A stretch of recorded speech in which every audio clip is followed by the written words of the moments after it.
I was in an accident when I was younger that changed the way I perceive reality. I remember speeding down a steep road on my bicycle when I wiped out, crashing headfirst into the pavement. Everything went dark. When I finally came to, my sister was dragging me to the side of the road, laying me down in a bed of fire ants. The stinging pain from the bites mixed with my terrible concussion made everything feel blurred. Then, suddenly, everything went silent, and I felt an incredible focus. I could hear my sister's voice and feel her touch, but I couldn't see her. For days, I heard many voices and felt the presence of others, but it was as if everything and everyone was one. Eventually, I began to see people again, but my perspective had shifted. Every person I encountered appeared as the most beautiful being I had ever seen. Their unique traits, often sources of insecurity, made them incredible to me. People are so hard on themselves, and it's challenging to show them how truly loved and special they are, even when I express it sincerely. Yet, as amazed as they are that they could be loved just for being themselves, I'm even more astonished by the beauty within them. Some believe the universe is indifferent, but my experience tells me otherwise. The universe is love. We are not separate. We were never separate. The universe is deeply invested in each individual. In its eyes, you are the brightest star, and every other star is drawn to you. I've never shared my view of the world with anyone. Growing up in a strict Christian household, I tried to explain my perspective to my parents and siblings, but they just laughed it off. That's okay. I love and accept them as they are. I wouldn't want to change anything about them. To me, awareness and consciousness exist beyond space and time. We are energy, vibration, and frequency. Insights arise when a mind aligns with the universe's inherent structure. Future possibilities aren't emerging. They are already embedded in the fabric of existence. We are simply navigating our path, perceiving discovery as creation. Nothing is ever lost, nor is anything separate. Love leaves nothing to chance. It transcends all things. Think of the deepest love you've ever felt for another. That love is just a fraction of what you will feel when you fully realize the oneness of all things. There will come a time when you will love those you once despised just as much as those you adore. It may be hard to imagine loving someone you passionately dislike, but I promise you will. Then you will see there was never anything to fear. You'll understand that every choice you made was the right one. You are never being watched for mistakes. You have always been loved for everything you are. Some may think paradise and bliss are the final rewards after a difficult life, but that's not the case. Paradise is merely rest, a shift in the scales heavily tilted in your favor. It is limitation opening up to infinite possibility. Remember, this limited reality has shown you what it means to step into the unlimited. It's not about leaping into possibilities, but stepping in slowly, with awe and gratitude, cherishing every moment. There are dimensions beyond this one, infinite dimensions. Each time you transition from one to another, you experience love that is exponentially greater than before. Many fear they will only fail in this life, but you won't fail. How do I know? Because I know. Why has there been so much suffering? Because you chose to experience the highest highs, and you will. Just when you think you've reached the peak, that's when you will soar even higher. Everything is coming full circle, just not in the way you expect. I hope you like surprises. Your whole world is about to be turned upside down. Don't care about people calling me on your old number? I'll sort it. This story takes place about 10 years ago, when I had just moved to Australia and gotten a new phone. Unfortunately, my number belonged to someone else before me. Every other week, I would receive calls from a tradesman asking why I wasn't on site or what I wanted done with a building project. Each time, I patiently explained that they had the wrong number. Often, the callers were rude, insisting I answer their questions or show up on site now. I was fed up, so I decided to do some digging and found out who the previous owner was. I called him and explained my situation, asking if he could update his contacts about his new number. His response? He didn't care at all and told me to figure it out myself. A few weeks later, I received a call early one morning from another frustrated guy. He demanded to know where I wanted a full truckload of sand delivered. Tired and annoyed, I realized this was my chance. I told him to dump it right in the driveway, and he agreed. Later, my phone rang again, and it was the previous owner. He was furious, cursing at me for having the sand dumped there. I calmly reminded him that he had told me to sort it out myself. He was livid, promising to find me and more. But shortly after our conversation, his old number disappeared from the internet, and I never received another call again. I still have my number, and every time I see a truck with sand, I can't help but chuckle, thinking of that guy moving a ton of sand by hand because he couldn't be bothered to send a few texts. TLDR, I got someone's old number, asked him to inform his contacts, got cussed out, and he ended up shoveling a ton of sand by hand, losing a half day of labor. AITHA, for letting my mother-in-law be homeless rather than taking her in. Hi everyone, I'm excited to share my story today. I'm from the Midwest, and I've been a long-time listener of this channel. I really need your thoughts on a situation that's been weighing on me. My husband, whom I'll call Tom, is truly the most wonderful man. He's sweet, kind, and incredibly loyal. I feel so lucky to be his wife. I've always tried to maintain a cordial relationship with my in-laws, but it hasn't been easy. Tom lovingly calls me his little pit bull because I stand up for him, especially when it comes to his family. Tom has a very complicated relationship with his mother and two sisters. Before I came into the picture, he was left to navigate their toxic dynamics alone. His father passed away when he was young, leaving him a significant sum of money that his mother quickly squandered. She guilted him into supporting her, quitting her job and relying on him to pay every bill. Over the years, she has ruined his credit multiple times, putting his name on bills without his consent and failing to pay them. When he tries to stand up for himself, she lashes out, using guilt and even threats to manipulate him. His sisters mirror this behavior, constantly asking him for money and spending it on themselves instead of their children. We've helped them countless times, spending thousands to keep them afloat, but they always come back for more. When we refuse, we're met with hostility and harassment. Currently, they all live in a cramped apartment, and the environment is chaotic. One moment they're fighting, and the next they're acting like best friends. The sisters want to kick their mother out, and last year, we helped her get out of that toxic situation by paying for her to get an apartment. We set her up for success, but she couldn't maintain it, and ended up back with them.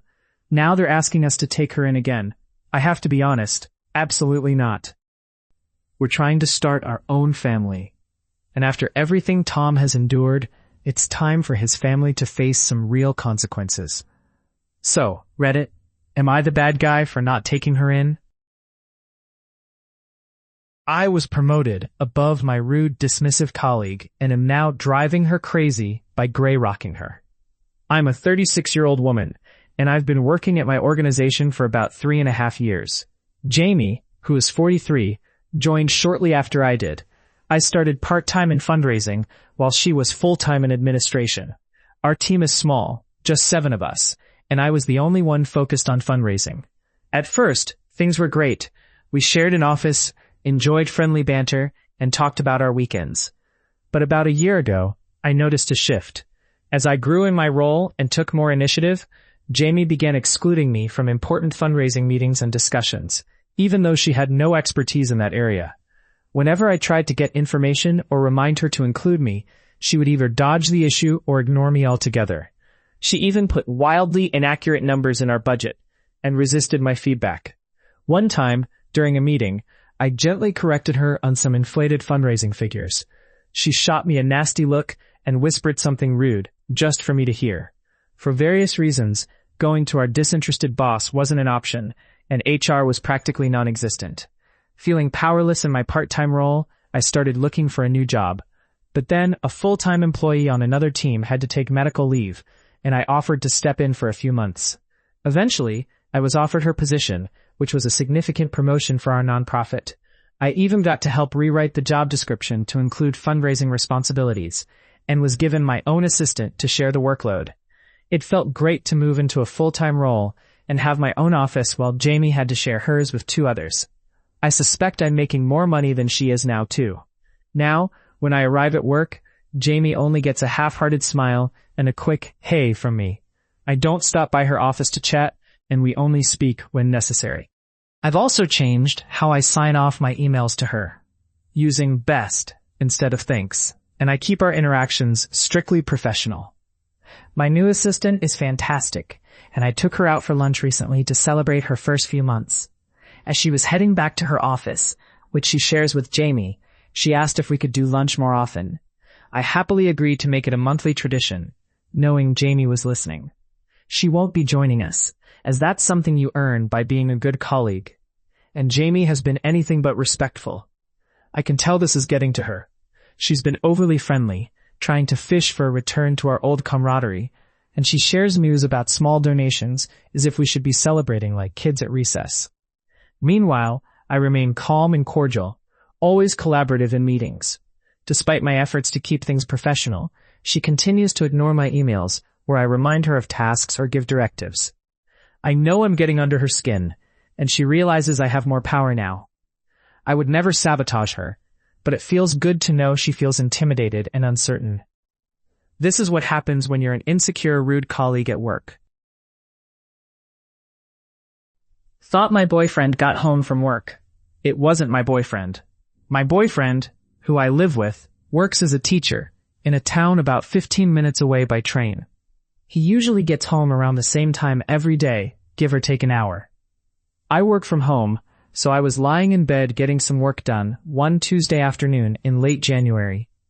We had just had a pretty big fight about something silly, and I couldn't even remember what it was. We hadn't spoken to each other the whole day. I was waiting for him to come home, which I expected would be around 2:30 p.m. after his last class. But then, around 1 p.m., I heard the front door open and shut. I thought, I guess he's home early today. It wasn't unusual for him to skip a class now and then. I was mostly preparing for that awkward post-fight conversation, so I stayed in bed, waiting for him to come in and change.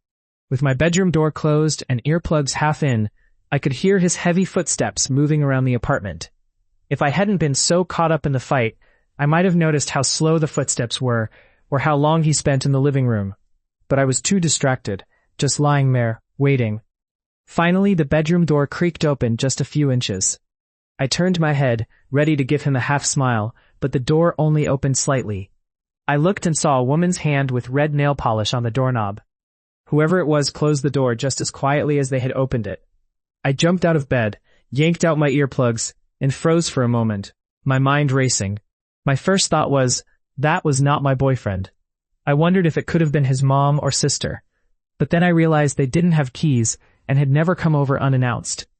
I opened the bedroom door and stepped into the living room. It was empty, but the air was thick with the scent of women's perfume. Panic set in as I realized this was a stranger. There's a balcony connected to the bedroom, so despite the cold January rain, I stepped outside and called my boyfriend. I asked if his mom or sister might be over, and he replied, "No, don't move, I'm calling the police." The police arrived within minutes and searched the entire apartment. Of course, no one was there by then. Strangely, nothing was missing, even though we kept a jar full of money right by the entrance. It seemed like the intruder had come straight to the bedroom, seen me lying there, and panicked. Plus, you can't open that heavy wooden front door without a key. For a few days, my boyfriend and I convinced ourselves it was just the landlady being nosy.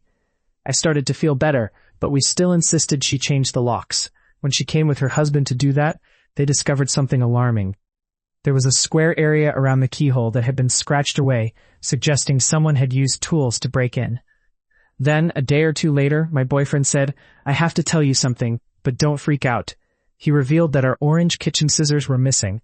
I panicked and tore the apartment apart looking for them. It's been 6 months, and those scissors are still gone. The whole situation is just creepy and strange. A stranger breaks into our apartment, but doesn't take anything valuable, not even the money jar, yet steals scissors from the kitchen and leaves when they see someone in bed. I never got to meet the person who opened the door that day, and I hope I never do.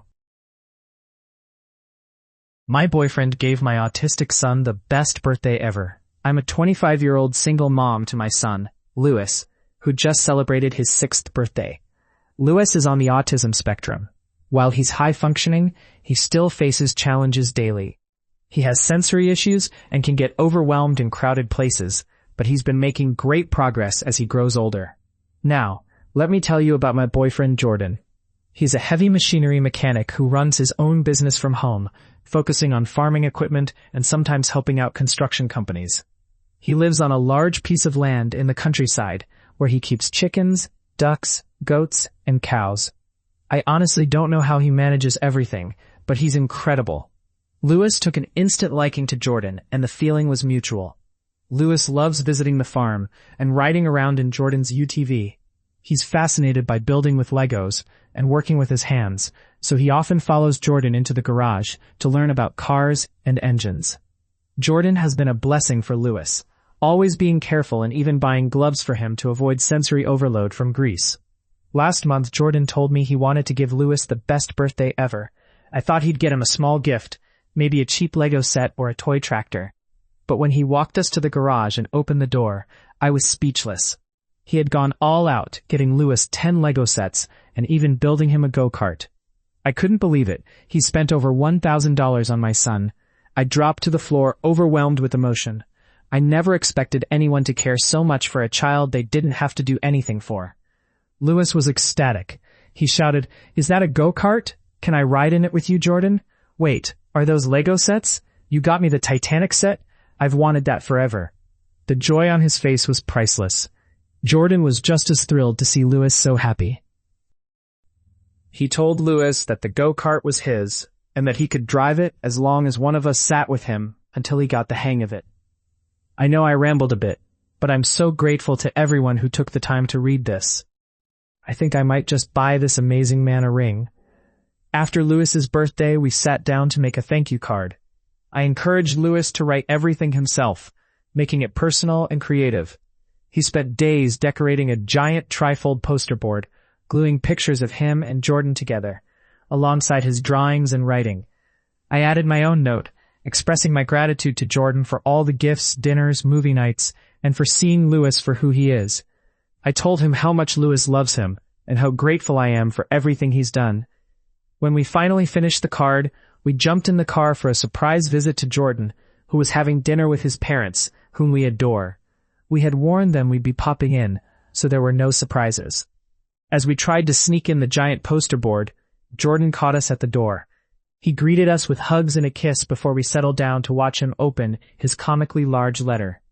As he read it, tears welled up in his eyes, and he quietly said, "I love you guys too," before excusing himself to grab a tissue.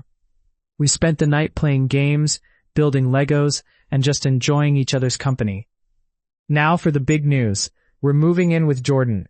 My lease is up for renewal in February, and he wrapped a box with a house key to ask me to move in. I was so excited, I ran over and jumped into his arms. He even gave Lewis his own key for his bedroom, after checking with me first. Lewis is a bit nervous, but excited. We spend so much time together already, and I believe this is a step toward building a healthy future. We wanted to ensure we could live together without issues before making any big decisions. Now it's time to pack and donate some of my old things to make room for new ones. I'm incredibly grateful for everything I have, and for everyone who has read this. I love each and every one of you, and wish you all the best. I told my neighbors my brother is dating their minor daughter, and now everyone hates me. Before you judge, let me explain. I saw them kissing, and I couldn't just sit back and wait to see if it went further. My brother has a troubling history, and I wasn't about to give him the chance to cover it up. I'm 24, and my brother is 25. We have family dinners every Sunday. Recently, he came over excited about a girl he met named Anne. He described her as beautiful and mentioned they had been talking for a few months.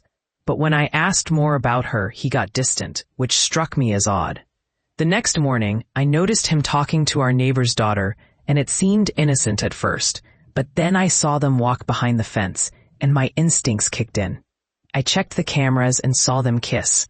The problem? She's just 16. Her name is Marianne, and I felt sick. I had babysat her when she was a baby. She still felt like a child to me. I told my parents, hoping they'd intervene, but they dismissed it as a harmless crush. Frustrated, I decided to speak to her parents. When they found out, they were furious and threatened to call the police. Now my parents are angry with me, saying I ruined my brother's life over something trivial. But I knew it wasn't harmless. They were kissing, and who knows what else might have happened. After an exhausting argument, I returned home, and my phone blew up with calls and texts from friends and family. Only my aunt and a few close friends supported me. The rest called me names and accused me of being jealous, which couldn't be further from the truth. I'm engaged to someone my age, so that wasn't the issue. I wondered if I was wrong for alerting her parents. I didn't want to fall out with my brother, but I couldn't ignore what was happening.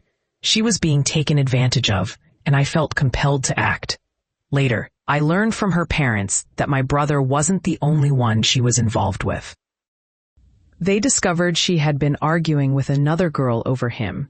They thanked me for coming forward and mentioned they were getting her therapy, not as punishment, but to help her. They would monitor her phone and laptop to prevent further contact with him. To those who say I should have left it alone, I ask, should I have waited for something worse to happen? What if she had gotten pregnant? My brother knew what he was doing was wrong.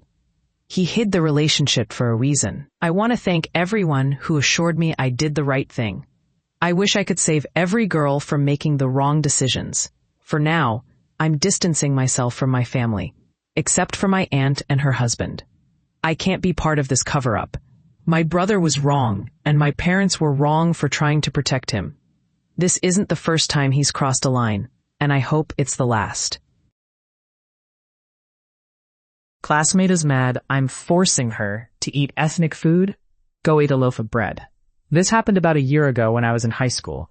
My calculus class was a pretty chill environment, with around 20 friendly classmates, a laid-back teacher, and just enough work to keep us engaged. We often found time to have fun while learning. At some point during the year, I discovered a passion for cooking. It became my go-to stress reliever.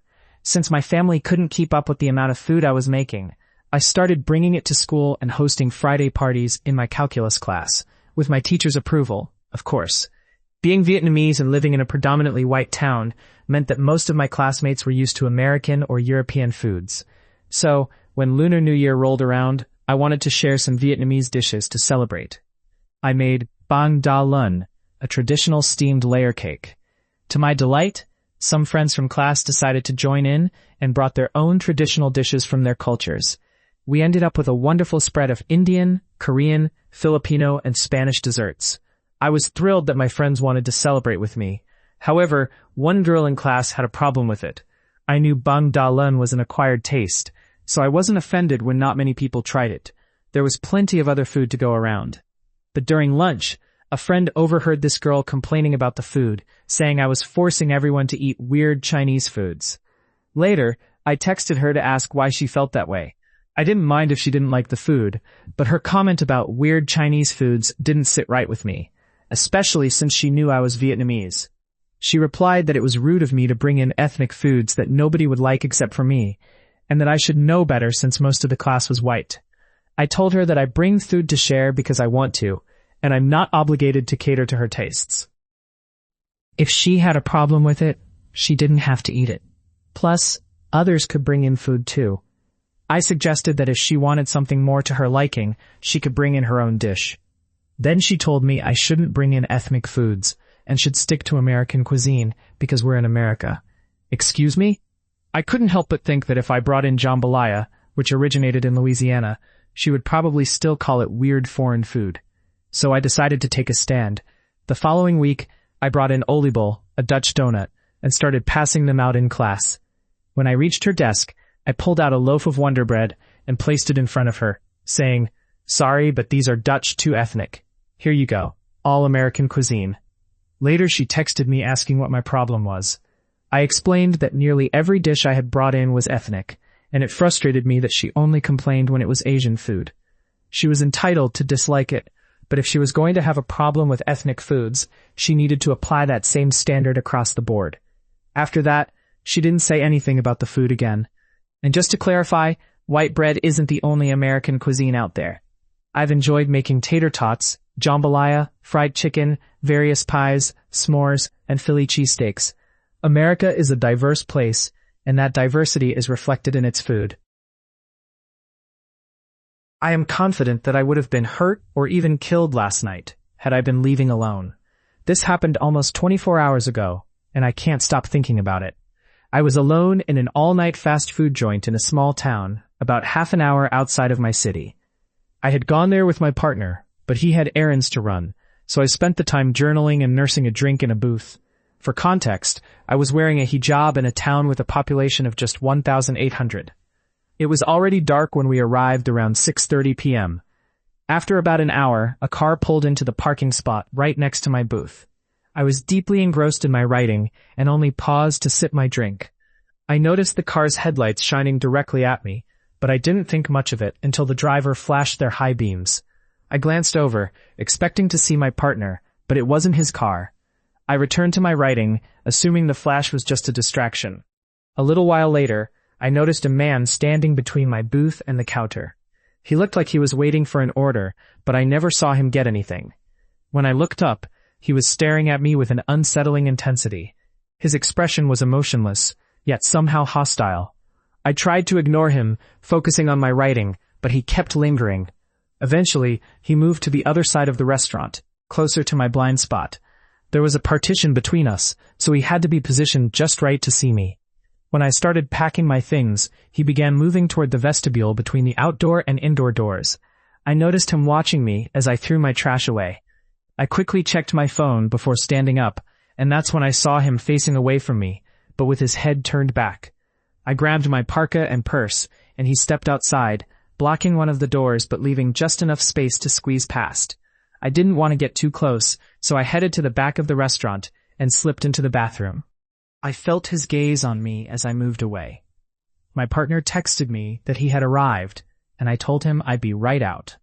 When I left the bathroom, the man was back inside, still facing the doors.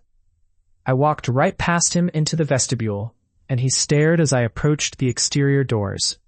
As I walked past the car that had flashed its high beams at me, I could see him watching closely.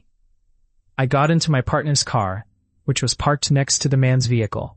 Because my partner had backed in, the guy couldn't see who was driving, but he definitely saw me get into someone else's car.